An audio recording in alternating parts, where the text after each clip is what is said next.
Welcome back to my another video. दोस्तों, Australia में हर साल 300 लोग गायब हो जाते हैं, जिनमें से 90 पर एक महीने में वापस मिलते हैं और बाकी बचे हुए लोगों का कुछ भी पता नहीं चलता है।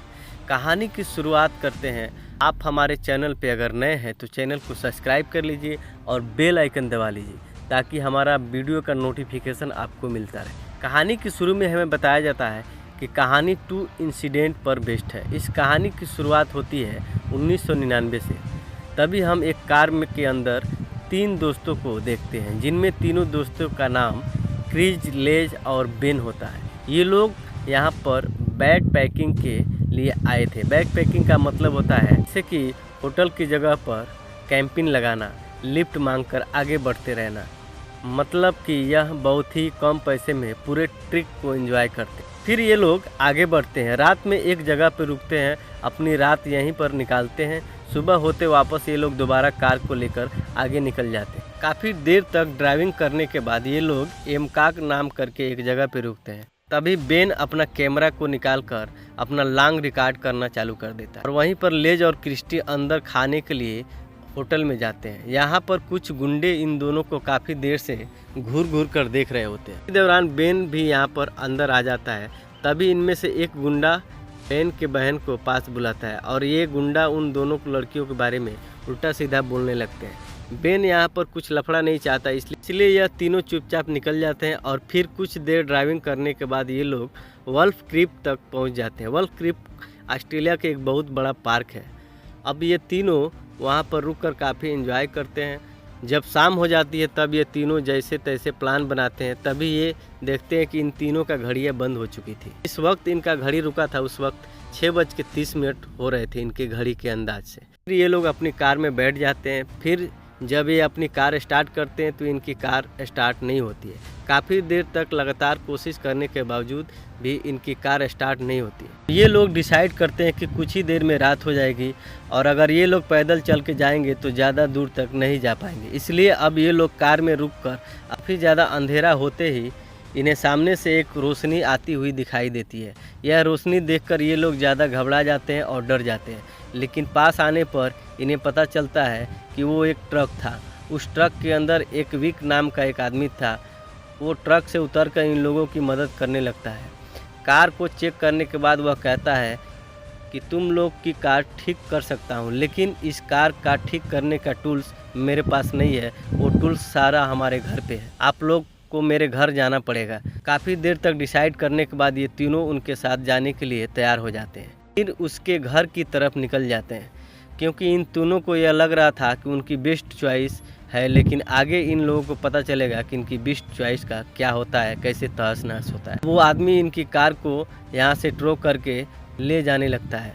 इन लोगों को काफ़ी वक्त हो जाता है, घंटों बीत जाते हैं, लेकिन अभी तक उस आदमी का घर नहीं आता है और ना ही इन लोगों को पता चलता है कि ये लोग अंधेरे में कहाँ जा रहे हैं और कैसे जा रहे हैं, किस रास्ते से जा रहे हैं। और ये तीनों घबराने लगते हैं। काफ़ी देर तक सफ़र करने के बाद फाइनली उसका घर आ जाता है, जो कि एक केंट माइनिंग साइट थी। ये आदमी इन लोगों को पानी पीने के लिए देता है और अपने बीते हुए कल के बारे में बताने लगता है। ये बताता है कि मैं पहले फिंगर इंटर था।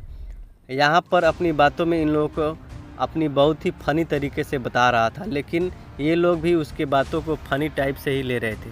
लेकिन ये बातों ही बातों में अपनी हर एक कहानी को क्या करने वाला है और कैसे करने वाला है, हर चीज़ को बताने लगता है। ये तीनों लोग कुछ भी नहीं समझ पाते हैं। कहता है कि मैं आजकल यही काम करता हूँ, जानवर मारने की, जो कि मेरे चारों तरफ घूम रहे थे, जैसे कि यहाँ पर आने वाले टूरिस्ट के। इस बात को भी ये लोग तीनों समझ नहीं पाते हैं और उसके बाद सुनकर हंसने लगते हैं। फिर कुछ देर बाद इनकी कार ठीक करने लगता है।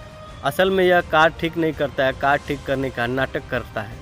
जो पानी इसने इन तीनों को पीने के लिए दिया था, इसमें पहले से ही कुछ मिला दिया था। ऐसे ही वो तीनों यह पानी पीते हैं, पीने के बाद बेहोश हो जाते हैं। जब सुबह लीज को होश आता है तब वह खुद को सुबह में एक बेस में बंधा हुआ देखती है और जब ये लोग विंडो की तरफ जाकर देखती है तो उसे आसपास कोई भी दिखाई नहीं देता है और यहाँ पर उसका सामान भी बिखरा हुआ पड़ा था।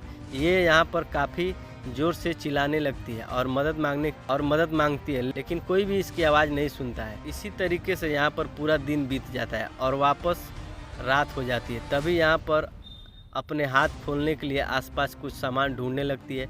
काफ़ी देर तक ढूंढने के बाद उसे एक कांच का टुकड़ा मिल जाता है, जिसके जरिए अपने हाथ और पैर को खोल लेती है। झोपड़ी से बाहर निकल के वह देखती है कि मिक ने इसकी कार के सारे पार्ट्स अलग अलग कर दिए हैं। साथ ही यहाँ पर बहुत सारा खून भी पड़ा हुआ था। यह देख करके वापस वह अंदर भाग जाती है, लेकिन तभी पीछे से यह देख करके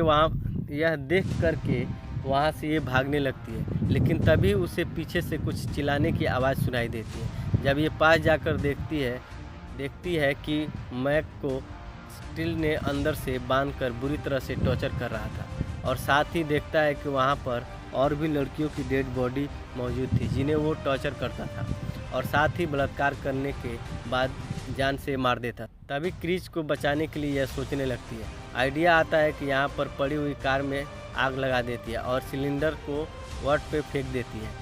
तभी वहाँ पर एक बहुत बड़ा ब्लास्ट हो जाता है। जब मैक एक बार चेक करने के लिए आता है, तभी लीक पीछे से अंदर चली जाती है, लेकिन इससे पहले वो क्रिस्टी को आज़ाद करा पाती, यहाँ पर मैक वापस आ जाता है। लेकिन मिक को यहाँ पर लीज बिल्कुल दिखाई नहीं देती, क्योंकि लीज उसके अंदर आने से पहले ही कहीं जाकर छुप गई। अब मिक यहाँ पर क्रिस्टी को और ज़्यादा टॉर्चर करने लगता है। तभी लीज मिक की राइफल को उठा लेती है और उसके ऊपर पॉइंट कर देती है। अब क्रिस्टी को छोड़कर उसकी तरफ बढ़ने लगता है। मौका देखते ही लीज उसे शूट कर देती है, लेकिन वो उसके गर्दन को छूकर निकल जाती है, जिससे वो बेहोश हो जाता है, मरता नहीं है। मौका देखते ही क्रिस्टी को आज़ाद करा लेती है। बाहर आकर ये ट्रक में बैठकर यहाँ से जाने लगते हैं। गाड़ी को स्टार्ट करते हैं तो गाड़ी के अंदर चाबी नहीं होती है। लीज भागकर अंदर मिक के कपड़े छानबीन करने लगती है। काफ़ी देर तक छानबीन करने के बाद आखिर से चाबी मिल जाता है और दोनों ट्रक में बैठकर यहाँ से निकल जाते हैं।